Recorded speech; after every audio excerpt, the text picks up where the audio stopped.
Hello guys, welcome to our channel. তো আজকের এই ভিডিওতে আমরা মোহনবাগানকে নিয়ে ভীষণ গুরুত্বপূর্ণ কয়েকটা আপডেট নিয়ে কথা বলবো। পাশাপাশি আইএসএল নিয়েও আপডেট রয়েছে, অন্যান্য ক্লাবকে নিয়ে আপডেট দেওয়ার রয়েছে।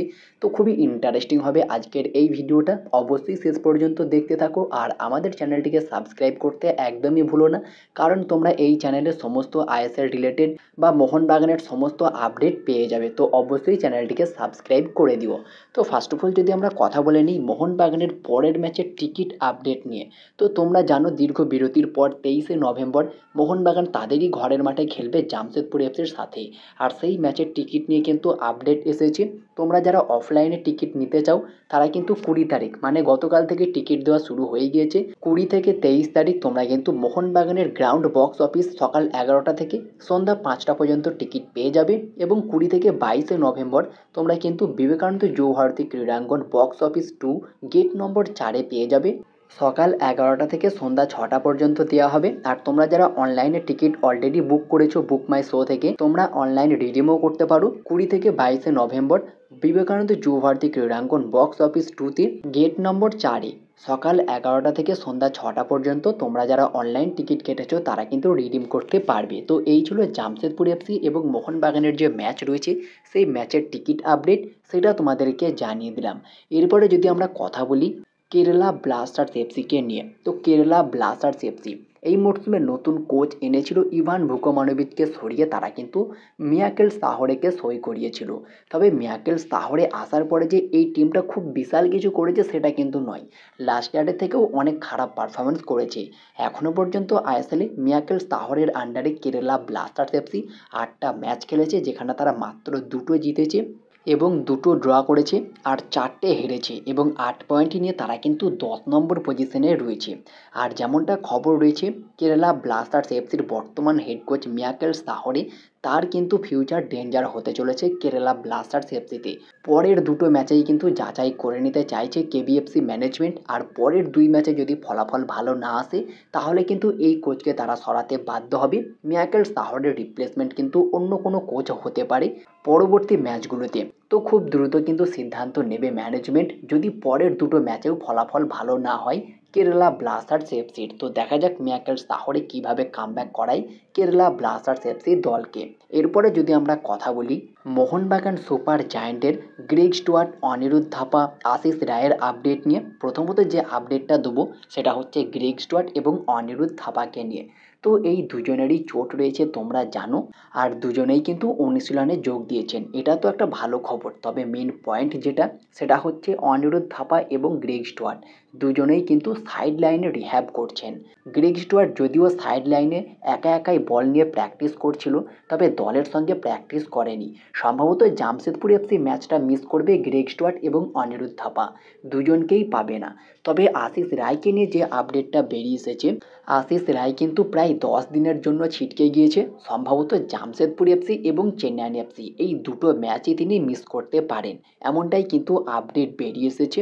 পাশাপাশি আশিক কুরুনিয়ানকে নিয়ে কিন্তু খুবই বড় একটা সুখবর বেরিয়ে এসেছে। তো সেটা কি, আশিক কুরুনিয়ান দলের সঙ্গে পুরো দমে অনুশীলন করছে।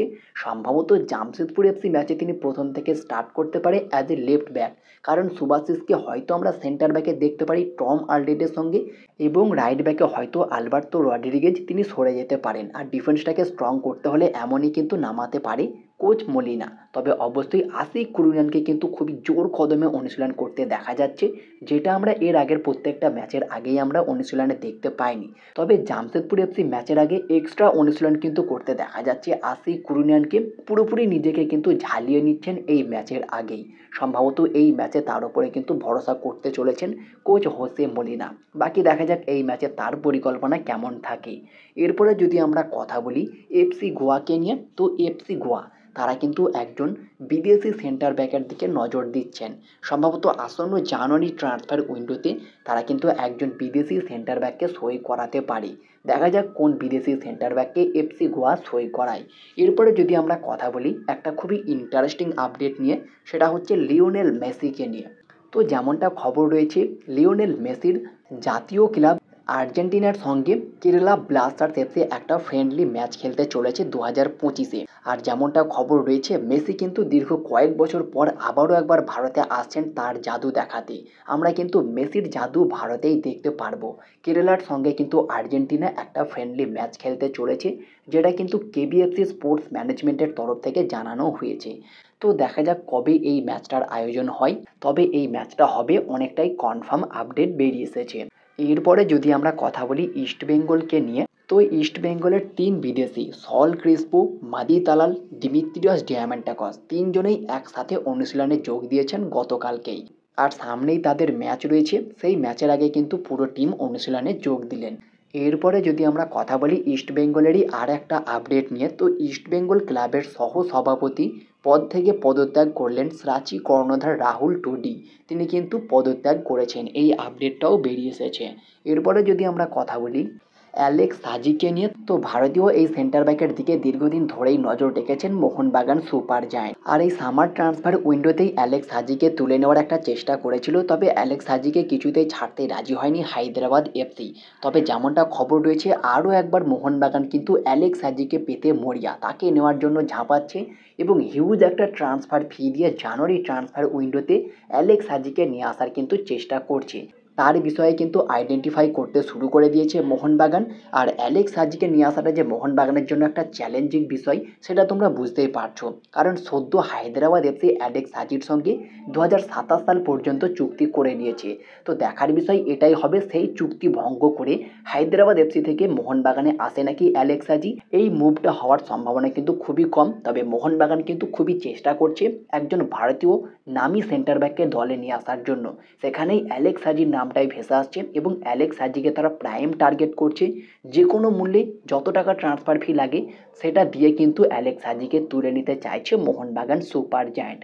তো তোমাদের কি মনে হয় অ্যালেক্স সাজিকে নিলে কতটা বেটার হবে মোহনবাগান দলের জন্য? অবশ্যই কমেন্টে জানিও। তো এই ছিল আজকের ভিডিওটি ভালো লাগলে লাইক শেয়ার কমেন্ট অবশ্যই করে দিও। আর আমাদের চ্যানেলটিকে সাবস্ক্রাইব করে পাশের বেল আইকনটিকে ক্লিক করে দিও। তো দেখা হচ্ছে নেক্সট ভিডিওতে। Bye bye.